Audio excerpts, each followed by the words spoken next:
পুলিশদেরও শপথ নিতে হয়, সেনাবাহিনীতেও শপথ নিতে হয়, বিজেপিকেও শপথ নিতে হয়। তাদের শপথে নিশ্চয়ই এই ছিল না বাংলাদেশের পতাকাতে গুলি করা। যারা বাংলাদেশের পতাকাতে গুলি করেছে, আমাদের প্রত্যেকটা বাচ্চার গায়ে বাংলাদেশের পতাকা ছিল, কপালে ছিল। যারা গুলি করেছে তারা কোনো বাংলাদেশের মানুষ না, তারা হচ্ছে অমানুষ, তারা হচ্ছে দেশদ্রোহী, তারা হচ্ছে খুনি। তাদেরকে বিচার করা হোক, তাদেরকে অ্যারেস্ট করা হোক।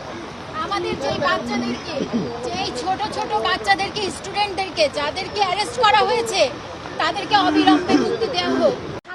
আসলে আব্রাহাম লিঙ্কন যে কথাটা বলেছিলেন যে for the people, of the people, for the people, by the people, এই যে ব্যাপারটা, সেটা কোথায়? আমার ডেমোক্রেট